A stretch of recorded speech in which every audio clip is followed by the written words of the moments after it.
नमस्कार। English grammar में subject verb agreement एक ऐसा टॉपिक है जहां अच्छे स्टूडेंट्स भी कंफ्यूज हो जाते हैं, खासकर जब बात आती है रिलेटिव प्रोनाउंस की। पर फिक्र की कोई बात नहीं, आज हम इस रूल को इतने आसान तरीके से समझेंगे कि आप कभी नहीं भूलेंगे। चलिए सीधे एक सवाल से ही शुरू करते हैं।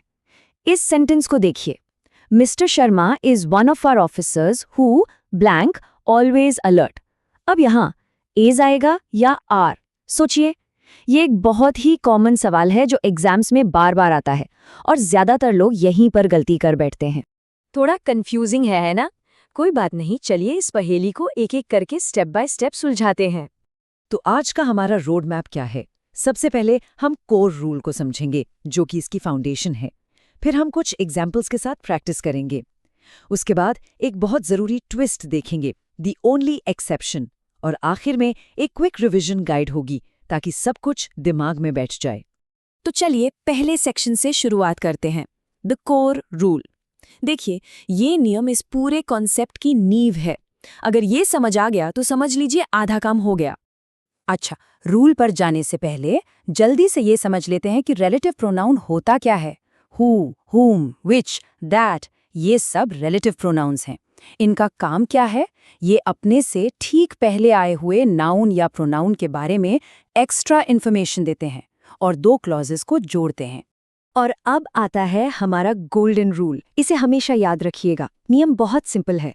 रिलेटिव प्रोनाउन के बाद जो वर्ब आएगा वो हमेशा उस नाउन या प्रोनाउन के हिसाब से होगा जो रिलेटिव प्रोनाउन से ठीक पहले लिखा है। इसी को हम एंटीसीडेंट कहते हैं। So the key is to find the antecedent. Rules तो समझ लिए, पर असली मजा तो इन्हें एक्शन में देखने का है, राइट? चलिए कुछ एग्जाम्पल्स देखते हैं ताकि ये कॉन्सेप्ट एकदम क्रिस्टल क्लियर हो जाए। पहला एग्जाम्पल वही जो हमने बिल्कुल शुरू में देखा था। Mister Sharma is one of our officers who is या आर ऑलवेज अलर्ट। तो अब गोल्डन रूल अप्लाई करते हैं। हमारा सवाल है, हु का एंटीसीडेंट क्या है? मतलब ये हु किसके लिए इस्तेमाल हो रहा है? चलिए इसे ब्रेक डाउन करते हैं। हमारा रिलेटिव प्रोनाउन है हु। हु से ठीक पहले कौन सा शब्द है? ऑफिसर्स। अब बताइए, ऑफिसर्स सिंगुलर है या प्लूरल? ऑफ कोर्स ये प्लूरल है। तो हमारे गोल्डन रूल के हिसाब से वर्ब भी प्लूरल ही होगा, मतलब यहाँ आएगा are. The correct sentence is officers who are always alert. ठीक है, अब एक और एग्जाम्पल देखते हैं। ये थोड़ा ट्रिकी लग सकता है। It is I who is या am responsible for the mistake. अब यहाँ क्या आएगा? वही सवाल। इस केस में हु किसको रेफर कर रहा है? सोचिए। लॉजिक बिल्कुल सेम है। रिलेटिव प्रोनाउन हु से ठीक पहले क्या है? प्रोनाउन आई।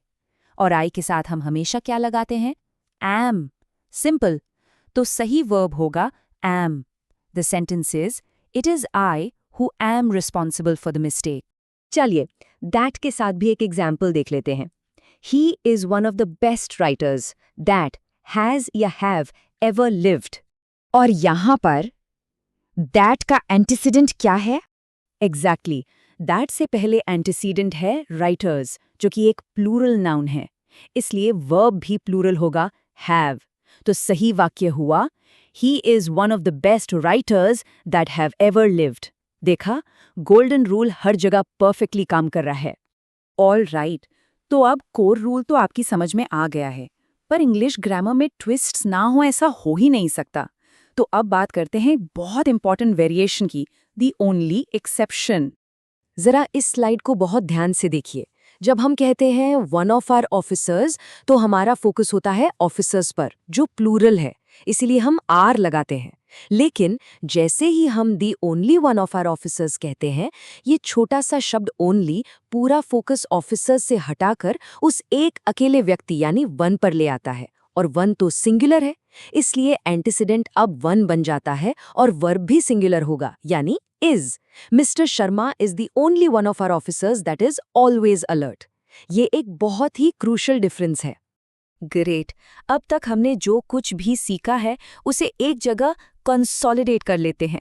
ये रही आपकी क्विक रिवीजन गाइड। इसे आप एक चीट शीट की तरह समझ सकते हैं जो एग्जाम से पहले बहुत काम आएगी। इस टेबल को देखिए, सब कुछ समराइज्ड है। पहला, वन ऑफ के साथ प्लूरल नाउन आए तो वर्ब भी प्लूरल होगा। दूसरा, दी ओनली वन ऑफ के साथ प्लूरल नाउन आए तो वर्ब सिंगुलर होगा, क्योंकि फोकस दी ओनली पर है। और तीसरा, जब एंटीसीडेंट कोई प्रोनाउन हो जैसे आई, तो वर्ब उसी प्रोनाउन के हिसाब से लगेगा, जैसे एम। तो इस पूरी बातचीत का सार क्या है? सबसे ज़रूरी बात जो याद रखनी है वो ये है कि वर्ब लगाने से पहले हमेशा always find the antecedent first. अगर आपने एंटीसीडेंट से ही पहचान लिया तो आपका जवाब कभी गलत नहीं होगा। उम्मीद है कि हु, दैट और विच से जुड़ा ये नियम अब सबके लिए एकदम क्लियर हो गया होगा।